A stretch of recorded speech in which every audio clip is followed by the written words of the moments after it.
Bienvenidos a una nueva emisión de Es así y punto. John Laporta, fuera de la cancha, sigue haciendo papelones. Y Luis Fernando Tena se equivoca porque piensa que el camino son los naturalizados. Richard, ¿qué nos trae para hoy? Lionel Messi, la gran promesa para relanzar la MLS, dijo que no iba al Juego de las Estrellas y lo han suspendido con un partido. Muy preocupado de estar el 10 argentino. Por otra parte, hablando también de la MLS, Don Garber por fin comienza a considerar la posibilidad de adaptar la liga al calendario europeo. Nos vamos a empezar a parecer un poco más al verdadero fútbol y a dejar aquello del soccer. Así arrancamos. Es así y punto. El Barcelona viene de completar una temporada fantástica. Ganó la liga con autoridad. 4 clásicos contra el Real Madrid, 4 victorias, 16 goles a favor.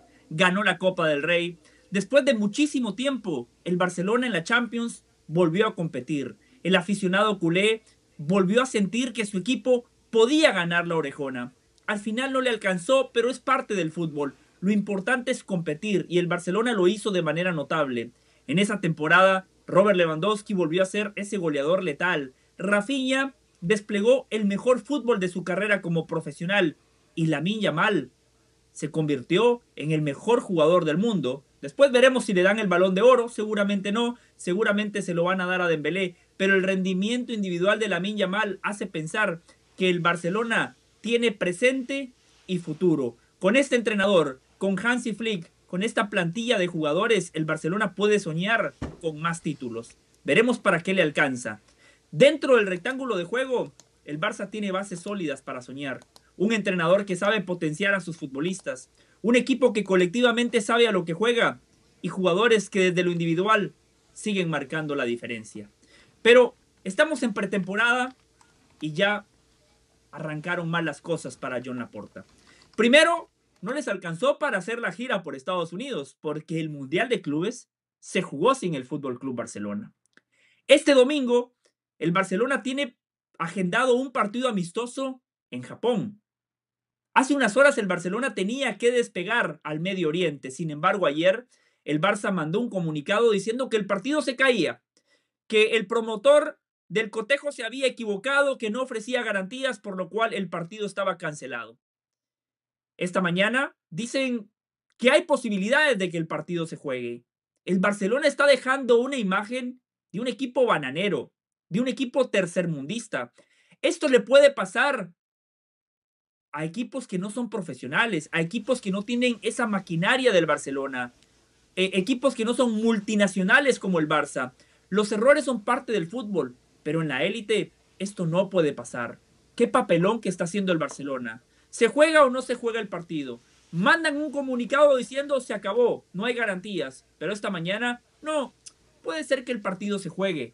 Es una vergüenza lo que está pasando con el Barça. Y aquí el principal señalado nuevamente tiene que ser John Laporta. Porque reitero, dentro del rectángulo de juego, cuando nos ceñimos estrictamente a lo deportivo, el Barcelona está muy bien. El Barcelona perfectamente puede repetir como campeón de la liga. Pero fuera de la cancha, habían prometido que el Camp Nou o el nuevo Camp Nou iba a estar listo para el Gamper. El Gamper se va a jugar en Montjuic. Y eso claramente tiene una repercusión directa en la masa salarial del equipo, porque en el nuevo Camp Nou ya se vendieron los nuevos palcos y con ese dinero el Barcelona puede tener más dinero para fichar y más dinero para inscribir a sus futbolistas. John Laporta y Deco filtraron de que el elegido era Nico Williams, un jugador fantástico. 22 años, viene de romperla en la Eurocopa, titular en la selección de España, hizo una gran campaña con el Athletic de Bilbao, clasificó a su equipo a la Champions de este año. Era el fichaje ideal porque fichar a Nico significaba para el Barça asegurarse la delantera del equipo por los próximos 10 años. Lamine Yamal 18, Nico Williams 22 y nada más había que fichar al 9 de turno. Al final Nico Williams dijo no voy porque el Barcelona no me ofrece garantías. Nico Williams no quería que le pasara lo mismo que le ocurrió a Dani Olmo la temporada pasada, que llegó como el fichaje estrella, no pudo jugar las primeras 3 jornadas de la liga porque el Barcelona no tenía capital para inscribirlo. En el mercado de invierno se reabrió el caso. Al final el juez le dio la razón al Barcelona, pero Nico Williams no quería pasar por esa incertidumbre. Desechado Nico Williams. ¿Y qué filtraron? Ahora Deco y John Laporta van por Luis Díaz. Y Luis Díaz es más caro que Nico Williams, porque el Liverpool pedía más de 80 millones de euros por el traspaso del futbolista colombiano, y al final tampoco pudieron y se tuvieron que conformar con Marcus Rashford, un buen jugador, pero muy lejos de lo que es hoy Nico Williams y lejos de lo que es hoy el colombiano Luis Díaz. Así que una rayita más al tigre. John Laporta, el que había prometido que Messi se quedaba, se tomó una foto con el maniquí del argentino. Messi se fue. Había prometido que el nuevo Camp Nou iba a estar listo. El nuevo Camp Nou todavía no está en condiciones de albergar un partido oficial. Había prometido fichajes estratosféricos. Vendió a Nico Williams, a Luis Díaz y fichó a Rashford. Prometió una gira por Asia y el partido del domingo en Japón no sabemos si se va a jugar. Todo esto lo único que hace es generar dudas, incertidumbre. Para que un equipo ande bien, la cabeza tiene que andar bien. Esto es un sistema piramidal y la cabeza en el tope de la pirámide hay que estar fuerte, hay que estar sólido, pero lamentablemente Laporta se sigue tropezando. Tiene la suerte que en el campo los resultados acompañan al Barcelona y por eso la crítica sobre el presidente no es mucho más férrea. El Barcelona dentro de la cancha es un equipo de élite, fuera de la cancha es un equipo bananero. Es así y punto. Hace rato que venimos conociendo cómo maneja las cosas de que llegó Joan Laporta a esta nueva etapa para él como presidente del Fútbol Club Barcelona, pretendiendo que era alguien que ya había pasado por allí, que sabía cómo se manejaban las cosas. Quizá le tocó aprender a manejarse con el desbarajuste económico que había heredado cuando llegó al cargo. Ciertamente Barcelona tiene demasiado en cuanto a fútbol, tiene demasiado en cuanto al cuerpo técnico, tiene grandes jugadores, tiene sin duda alguna la mejor cantera de Europa y por supuesto es un equipo que ha logrado identificarse con una porción importante de la afición más allá de Cataluña, sino del planeta entero, producto de aquella etapa gloriosa en la cual se tuvo a los genios como Lionel Messi, como Xavi, como Iniesta y para usted de contar. Ahora, mirando el presente del Barcelona, hay que buscar mecanismos para poder corregir los problemas económicos y poder hacer una gira y que te paguen y que el representante o el agente que monte esa gira te cumpla, pues debería ser parte importante de esos ingresos que espera el Barcelona antes de poder empezar como tal la temporada. Recordemos lo que ocurrió ya en algún momento. Barcelona pactó un partido con el América para ganar solamente 5 millones de euros y prácticamente saliendo de un partido de liga, se montaron en un vuelo charter y viajaron hasta los Estados Unidos. Los jugadores descansaron dentro del avión para después jugar un ratito en un partido amistoso contra las Águilas del América, porque había necesidad de conseguir dinero. No es que hoy en día no exista esa necesidad de seguir haciendo caja. Barcelona necesita seguir haciendo caja para sanear unas cuentas que ya venían aporreadas y cada vez pareciera estar más lejos de ponerse los números completamente en tinta azul. Sin embargo, se las ha arreglado Joan Laporta. Ha sido un presidente con necesidad de encontrar caminos distintos a los que uno espera para que el equipo pueda resolver sus problemas. Eso siempre va a estar lejos de la cancha. Barcelona ha demostrado desde la llegada de Hansi Flick la capacidad de potenciar jugadores, desde lo que viene de la cantera, de encontrar futbolistas de altísimo talento. Y no me refiero solamente a lo que es Lamine Yamal, me refiero a los Pedri, a los Gavi, a todos aquellos. Ojo, que con Lamine Yamal yo no creo que hoy sea el mejor futbolista del mundo. Creo que puede entrar en el debate, pero para mí, en mi opinión personal, no lo es. Aunque eso, dentro del aspecto económico y la planificación del Barcelona, definitivamente tenga que pasar a un segundo plano. Barcelona necesita empezar a encontrar buenas noticias más allá del fútbol, porque es el fútbol justamente el que le da buenas noticias a la afición culé. Ver un equipo que tuvo que atravesar un proceso tan difícil, complejo de reconstrucción, apoyarse en la cantera y que la cantera te haya logrado llevar a sacar 2 títulos en unos años tan difíciles, y cuando digo los 2 títulos, incluyo también el que consiguieron con Xavi Hernández. Obviamente este más reciente, con mejor fútbol practicado en la etapa de Hansi Flick. Pero ese nivel que se puede mostrar dentro de la cancha, necesita Barcelona llevarlo también a las cifras económicas, a los negocios, a las propiedades y por supuesto a las decisiones que se tomen. Ahí es donde Barcelona necesita seguir jugando como todo un grande.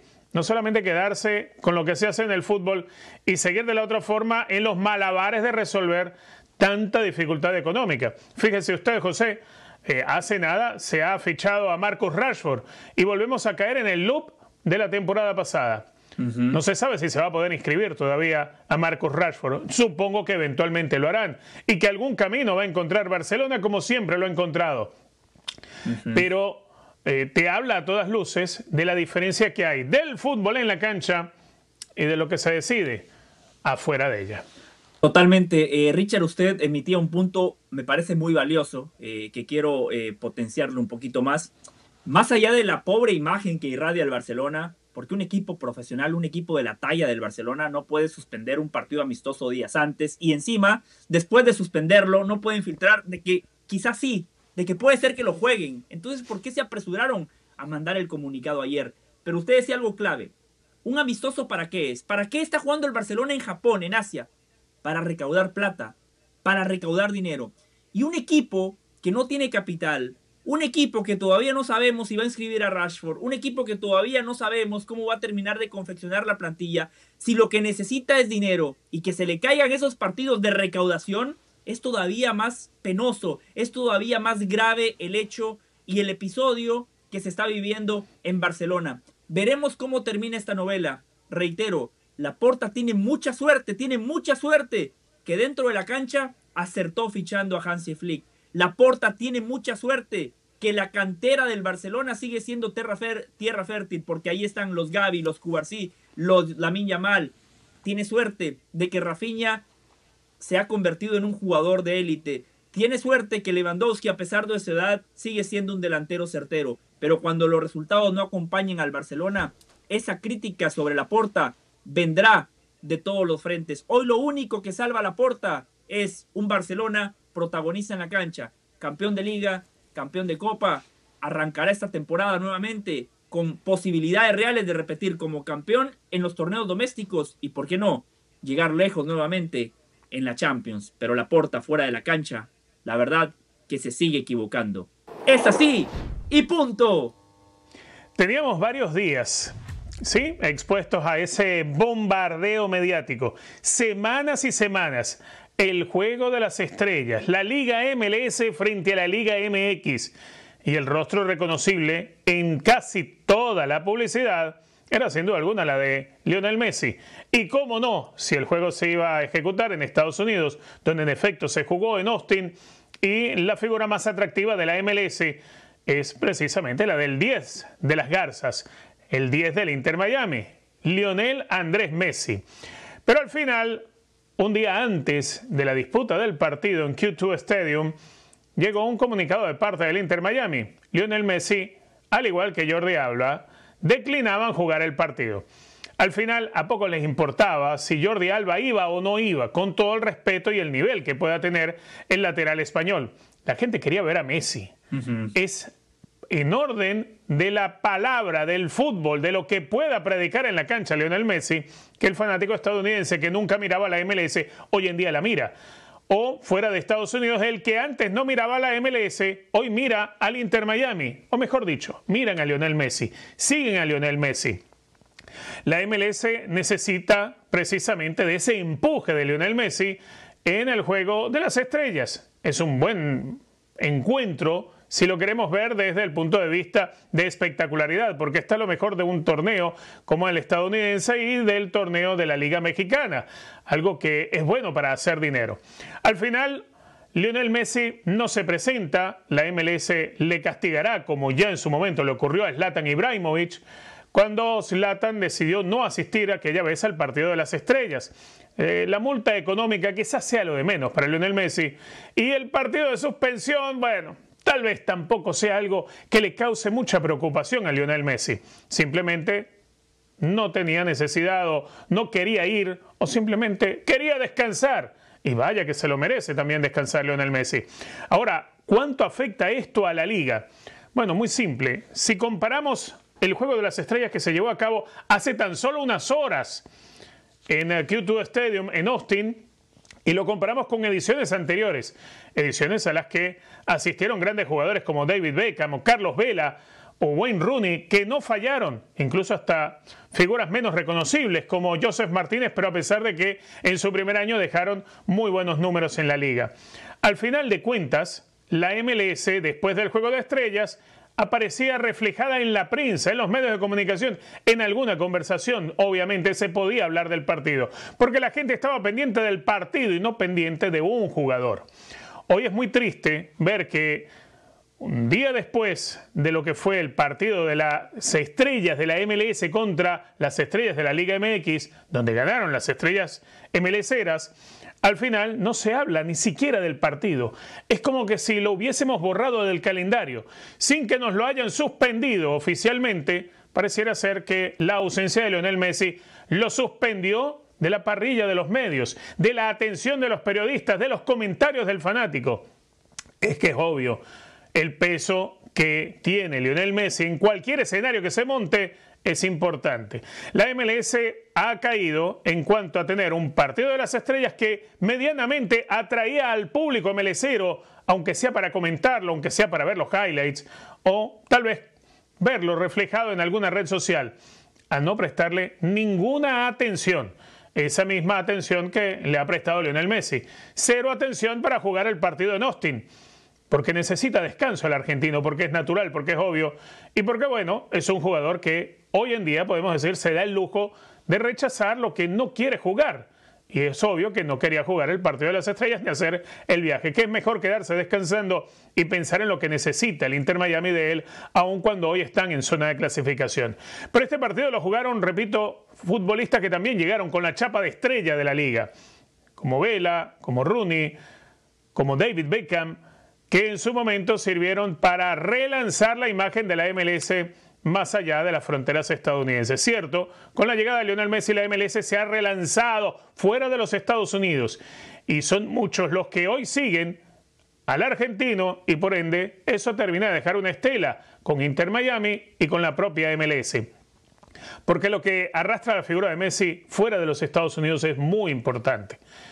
Pero es igualmente decepcionante que no lo puedan tener en su gran espectáculo. Hoy la gente, como en otros años, no hablan siquiera de que hubo un partido de las estrellas. La ausencia de Messi borró el partido de las estrellas de la MLS. Es así, y punto. Hay una frase, Richard, hay un cliché que dice: ningún jugador es más grande que su equipo. Ningún jugador es más grande que la liga. Pero acá ese cliché se rompió. Messi claramente es más grande que el Inter Miami. Messi es más grande que toda la MLS y eso quedó de manifiesto. Richard, a ver, pongamos los puntos sobre las IES. Messi es un competidor. Messi es un tipo de fútbol. Messi siempre ha jugado en la élite y para él esto es nuevo. ¿Juego de estrellas? Eso solo pasa en los Estados Unidos.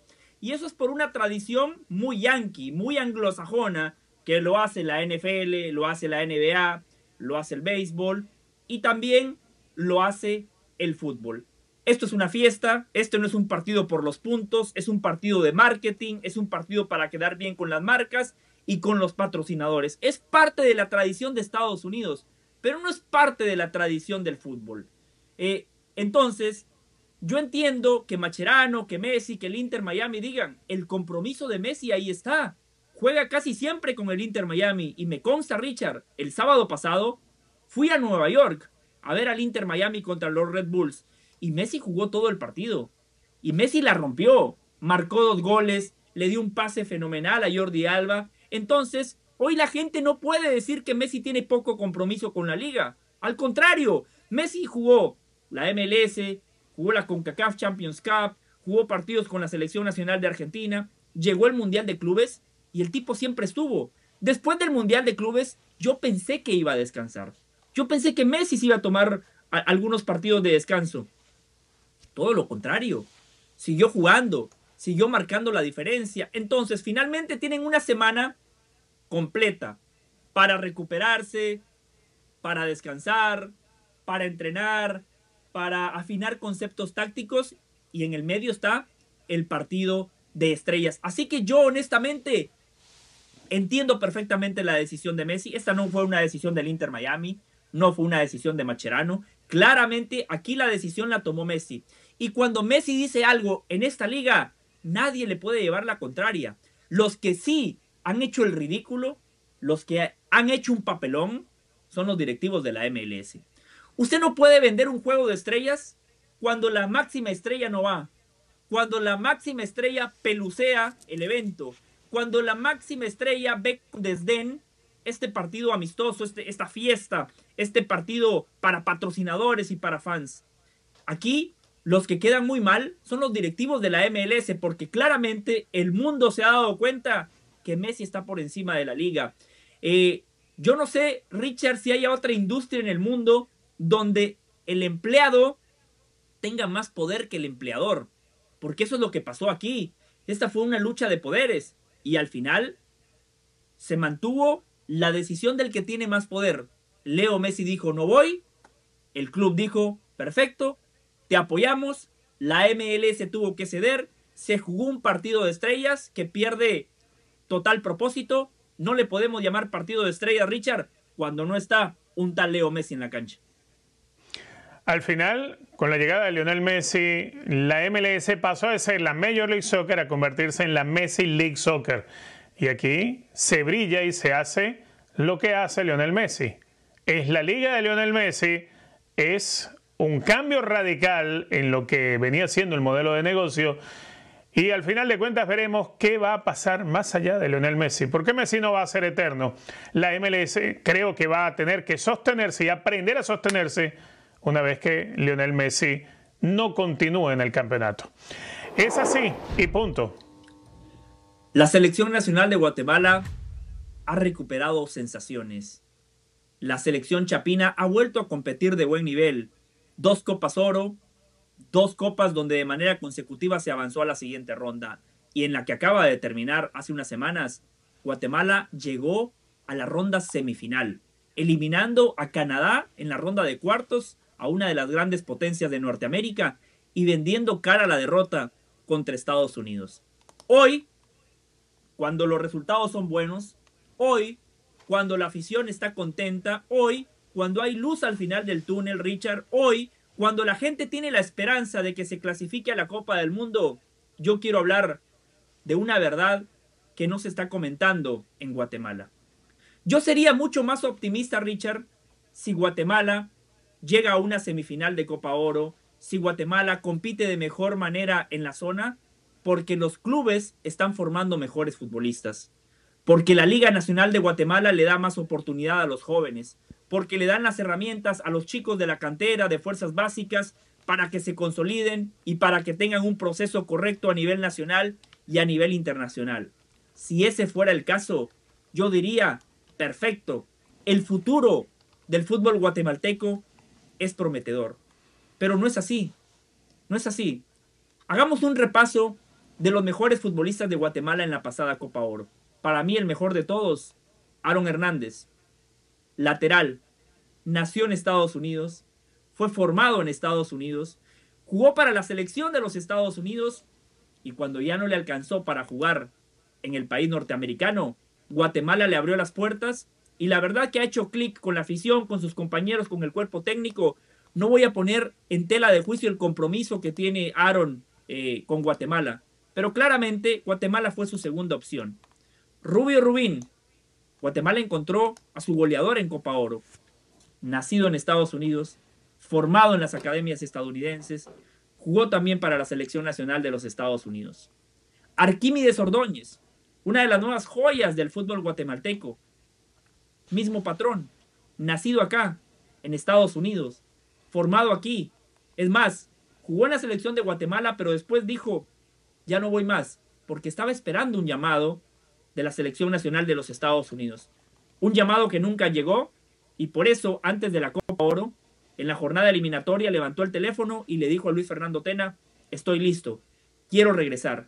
Pero quiso regresar no por amor a Guatemala, simple y sencillamente porque se dio cuenta que no tiene chances para jugar en la selección nacional de los Estados Unidos.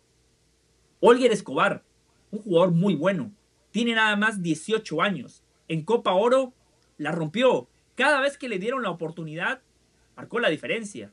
Es un jugador distinto, nacido acá, muy cerca de casa, muy cerca de mi casa, muy cerca de la casa de Richard, acá en Massachusetts, formado en las academias de Estados Unidos. Juega para la selección nacional de Guatemala. El caso de Olger Escobar creo que es distinto. Yo creo que también él estaba esperando un llamado de la selección de Estados Unidos, pero por lo menos a sus 18 años, en una edad sumamente joven, dijo, perfecto, voy a la selección nacional de Guatemala. Méndez Lain, un jugador también distinto, potente, fuerte, rápido, formado en Inglaterra, nacido en Inglaterra, y se descubrió que tenía sangre guatemalteca, lo llamaron y hoy es un jugador importante para Luis Fernando Tena. No estuvo en Copa Oro, pero ha sido pieza clave en la eliminatoria y es un jugador de mucha jerarquía, de mucha personalidad, y me cuentan que es hasta un líder en el vestuario. Los mejores futbolistas de Guatemala no son producto de las canteras de Guatemala, no son producto del buen trabajo que se está haciendo en fuerzas básicas de Guatemala. Ese es el problema. Mientras no se ataque ese mal endémico, mientras en Guatemala no entiendan de que hay que trabajar de mejor manera con los jóvenes, los problemas van a seguir existiendo. Porque esto de buscar jugadores en otros países, formados en Estados Unidos, en Inglaterra o el día de mañana en otros países de Latinoamérica, esos son pañitos de agua caliente, pero eso no resuelve el problema. Luis Fernando Tena dijo que quiere naturalizar a un par de jugadores, José Corona, colombiano, y al argentino Cristian Hernández. Luis Fernando Tena se equivoca. Ojo, yo no vengo aquí a cuestionar la Constitución de Guatemala. Yo sé que si tienen pasaporte guatemalteco, son tan guatemaltecos como yo. Lo entiendo, no estoy discutiendo eso. Aquí el punto va más allá. No estoy hablando de un tecnicismo legal. Estoy hablando de que usted no puede buscar atajos. Usted constantemente no puede hacer la chiquita. Hay que trabajar. Hay que tener proyectos sólidos, hay que consolidar a los jóvenes, hay que darle oportunidad al joven en primera división, hay que consolidarlo, hay que darle todas las herramientas para que triunfe. La formación del jugador guatemalteco tiene que ser integral, físicamente, futbolísticamente, tácticamente, estratégicamente y ahora también psicológicamente. Son factores que tienen que influir en el desarrollo y en la consolidación de todos los futbolistas de Guatemala. Mientras sigan buscando atajos, a largo plazo, esto es un boomerang. Los problemas de siempre van a seguir existiendo. Lo digo hoy que los resultados son buenos. Lo digo hoy que estos jugadores claramente marcan la diferencia. Perfecto. Si Guatemala lo quiere seguir haciendo, que lo haga. Lo hacen todos los países del mundo. Todos los países del mundo hoy tienen scouts en otros países y tratan de nutrirse de esos jugadores con doble nacionalidad. Lo hace México, lo hace Estados Unidos. Por supuesto que lo tiene que hacer Guatemala. Pero no se olviden de lo más importante. La solución no está en buscar qué país está formando buenos jugadores para mi selección, a qué futbolistas puedo naturalizar, qué extranjeros ya cumplen con el requisito para ser nacionales. No, la respuesta a los males endémicos del fútbol de Guatemala está en los jóvenes, en las canteras, en las fuerzas básicas. Y si los equipos de primera división siguen sin entender eso, lamentablemente Guatemala se seguirá quedando corto de alcanzar los objetivos trazados, que para todos claramente es la clasificación a la primera Copa del Mundo. Es así y punto. Apoyarse en los jugadores naturalizados, mejor dicho, vamos por partes, apoyarse en el jugador que es parte de la diáspora, y vaya que hay una gran diáspora guatemalteca regada en el mundo. Le ha ahorrado a la federación, le ha ahorrado al país, le ha ahorrado a los clubes, sobre todo, la formación de jugadores. Pero es que además la formación que obtienen estos chicos, parte de esa diáspora chapina que hay regada por todo el planeta, les permite estar en torneos que aún siendo incluso amateurs, pues pueden tener mejores condiciones de trabajo, de aprendizaje y hasta de roce del que pudieras encontrar en las divisiones menores de cualquier club de las primeras divisiones que hay en toda Centroamérica. Eso es muy válido. El naturalizar jugadores no lo veo malo. El tema es que ¿qué queda a nivel de exigencia para el club, para la federación? ¿Qué queda a nivel de oportunidad para el futbolista guatemalteco? El que crece con la ilusión de vestir la camiseta de su selección nacional. Porque es muy claro que el que está en una diáspora, que es parte del organigrama de formación de un club profesional en Europa o incluso en los Estados Unidos, va a mirar a Guatemala por dos cosas. Primero, porque hay una oportunidad de llegar a la selección que quizá en el país en el que se encuentran pues no existe. La otra es que sí, hay una querencia familiar porque todos los que vivimos en el extranjero, a nuestros hijos le enseñamos, ciertamente, aunque sean nacidos en otro país, le enseñamos el amor por nuestra tierra. Y eso también se hereda.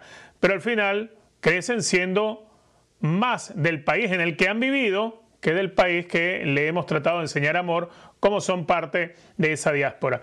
El jugador que viniendo del extranjero y estando en el campeonato guatemalteco pueda nacionalizarse, pues es alguien que ha aprendido a querer el país. Es alguien que llegó, que ha ganado oportunidades y que las ha aprovechado. Y una oportunidad puede ser esa, la de vestir la camiseta de la selección guatemalteca y además poder armar un grupo para el Flaco Tena y llevarlo a jugar una Copa del Mundo, pues sería algo histórico para la selección chapina. Con eso creo que todos podemos estar de acuerdo. Pero ¿en dónde va a estar el crecimiento del fútbol de Guatemala más allá de poder lograr esa primera e histórica clasificación a una Copa del Mundo si los clubes no están trabajando de la mejor manera, si no hay formaciones, si no hay seguimiento a las categorías menores?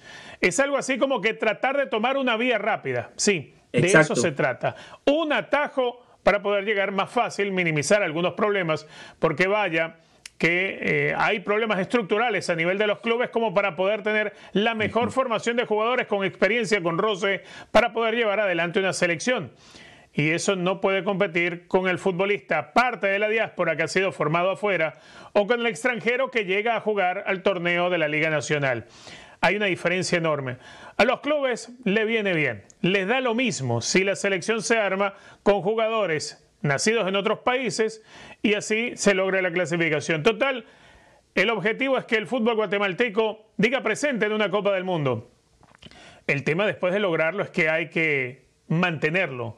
Y creo que ahí es donde se van a dar cuenta la verdadera obligación que tiene Federación y clubes en Guatemala. La formación es básica. No basta con tener las calles llenas de chicos que quieren jugar al fútbol porque sigue siendo el deporte más popular en Guatemala. El tema es que las instituciones, los clubes y su propia federación pues tienen que empezar a trabajar pensando en que hay que hacerlo tan grande como el amor que siente cada chico con ese deseo de poder llegar a la selección mayor de Guatemala. Richard, yo entiendo que usted, por ejemplo, como padre, le puede inculcar a sus hijos el amor por Venezuela. Y me parece fantástico. Y si su niño desde pequeño le dice, papá, yo quiero jugar para Venezuela y no para Estados Unidos. Fantástico. Pero aquí el problema es que en la mayoría de los casos, Richard, dicen, quiero jugar para Estados Unidos. Y si no me alcanza, después voy y veo qué selección me da la oportunidad de ir a una Copa del Mundo. Terminan utilizando a estas selecciones como un plato de segunda mesa. Usted hablaba de los naturalizados y usted decía, se aprende a querer el país. Y es cierto, pero cuando usted nace en el país, Richard, usted biológicamente está diseñado para querer al país. Entonces, son sentimientos parecidos, pero no son iguales. Yo estoy convencido, Richard, que a Brasil, que a Argentina, que a Uruguay, especialmente a los uruguayos y a los argentinos, les va bien a nivel de selección por ese sentido de pertenencia, por el compromiso que tienen, por el amor que le tienen a la patria. Yo creo que ese es un valor agregado. No se gana nada más con eso, por supuesto que no, pero es un valor agregado. Guatemala, si quiere seguir naturalizando, perfecto. Reitero, el mundo lo hace, todas las selecciones lo hacen, hay que hacerlo. ¿Quiere seguir buscando a la diáspora guatemalteca? Perfecto, que lo haga, pero que no se olvide de lo más importante, Richard. Trabajar en fuerzas básicas, trabajar con los niños, consolidar a los jóvenes, desarrollarlos, darles chances, consolidarlos en primera división, consolidarlos en selección, exportarlos al extranjero. Ese es el camino y no nada más, como bien dijo Richard Méndez, una vía rápida o como decía yo, un atajo, porque al final de cuentas, el que busca atajos en la vida, tarde o temprano, no llega a la meta final. Es así y punto. La llegada de Lionel Messi ha puesto a la MLS en otro nivel y ese otro nivel significa que tienes que empezar a hacer las cosas un poquito mejor, parecerte a los que se han fijado en la MLS. Antes, fuera de los Estados Unidos, poquita gente le podía prestar alguna atención al torneo de fútbol en los Estados Unidos. Obviamente todo eso ha llegado con la presencia de Lionel Messi, porque son cada vez más personas fuera de Estados Unidos las que han volteado a mirar a lo que sucede con Lionel Messi, con el Inter Miami, por supuesto. Eso lleva a un poquitito más de atención de la liga internacionalmente. La liga empezó a crecer en nombre fuera de los Estados Unidos, aunque quizá dentro del país se pueda mantener prácticamente igual. Al final, la MLS entiende que el negocio está en una mejor presencia, y esa mejor presencia tiene que atender ciertos problemas estructurales. Uno de ellos pudiera ser el ascenso y el descenso, que en los Estados Unidos no existe y que se justifica mucho con la forma de pensar del empresario estadounidense. Pero otro, el que quizás hoy más preocupa, es el tema del calendario. En Estados Unidos el fútbol se juega, la MLS, desde febrero hasta diciembre prácticamente. En febrero empiezan a trabajar los equipos, tratando de evadir buena parte de lo que es el durísimo invierno en esta zona del mundo. Al final de cuentas, la MLS termina su campeonato cuando en Europa y la mayoría de los países de mayor tradición están a mitad de campeonato. Eso significa que los jugadores que están en la MLS van inmediatamente a un descanso, a unas vacaciones que además son colectivas por convenio. Eso retrasa muchas veces la posibilidad de que el futbolista estadounidense pueda llegar, o el futbolista de la MLS pueda llegar en el mercado de invierno a algún club europeo.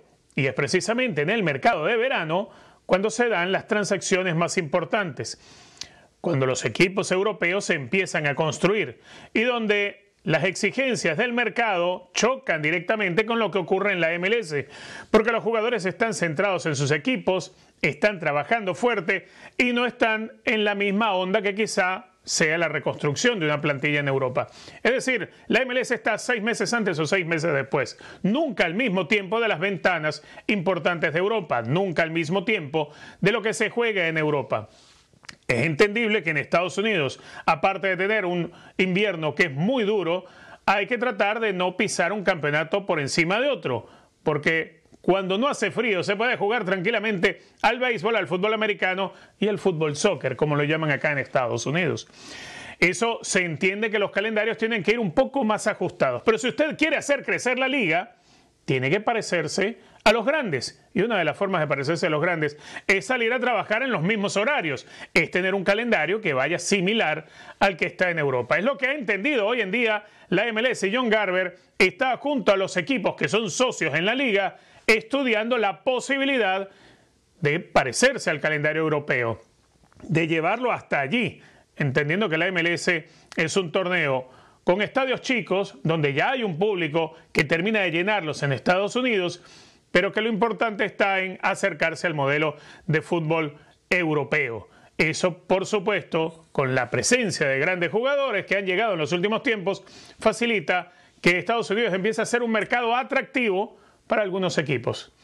Eso ha ido sucediendo muy de a cuentagotas, pero lo importante es que se parezca de una manera real y que no choque con los grandes torneos como Copa América, como Copa Oro, y por supuesto algo que tiene que suceder en los Estados Unidos y que creo que habrá que convencerlos. La interrupción del fútbol durante el verano tiene que estar a la par de una disputa de Copa del Mundo. No se entiende cómo en Estados Unidos la MLS se sigue jugando cuando se está jugando una Copa del Mundo. Ese ajuste es necesario. La propuesta que ya ha sido empezada a estudiar entre John Garber y los socios de la liga pudieran llevar a este cambio para el 2027, justamente un año después del Mundial de los Estados Unidos. Este es un país enorme, un país con grandes posibilidades, un país donde se ha logrado crecer en todos los ámbitos de la vida gracias a cambiar paradigmas. Hay 2 paradigmas con el fútbol en los Estados Unidos que hay que cambiar. Uno es dejar de llamarlo soccer, es el primer paradigma. El otro, empezar a parecerse a los grandes. Y empezar por un calendario que se adapte a lo que se juega en la mayoría del mundo, pues le servirá mucho para empezar a crecer. Es así y punto. Estoy a favor de la idea. Me parece que tener un calendario uniforme con el resto del mundo sería muy beneficioso para el fútbol estadounidense, pero Richard, lo veo poco probable. Si hoy me la tengo que jugar, le diría que las chances de que esto progrese son mínimas por varios factores. El primero, el clima, Richard. Es que Estados Unidos es un país muy grande, es del tamaño de Europa. Imagínese en diciembre, enero, febrero jugando en Minnesota, que es una cancha no techada. Imagínese jugando en Colorado, en Seattle, en Portland. lo veo poco viable, Richard. En estas sedes que le acabo de mencionar, constantemente se tendrían que suspender los partidos. A ver, ¿por qué Rusia, por qué Ucrania, por qué esos países de Europa suspenden el fútbol en enero y algunas semanas de febrero? Justamente por las inclemencias del tiempo. Me parece que eso es algo que le juega en contra a Estados Unidos. Hay ciertos equipos que tienen canchas techadas y no habría ningún problema, como por ejemplo Atlanta United, que juega en un estadio maravilloso, Vancouver, que juega en un estadio techado, pero es la minoría. Toronto, Nueva York, estamos hablando de muchos equipos que sí tienen inviernos fuertes, complicados. Por eso la MLS está de alguna manera obligada a seguir conviviendo con este calendario. ¿Le perjudica? Por supuesto que sí. Usted fue muy elocuente a la hora de enumerar los distintos problemas que encuentran los equipos de la liga cuando quieren fichar, porque es un calendario que no va uniforme con el resto. Pero yo sí lo veo difícil, Richard. Lo veo muy, pero muy complicado de que esto suceda. Al final de cuentas, creo que Don Garber, la MLS, están metidos en esta caja sin salida.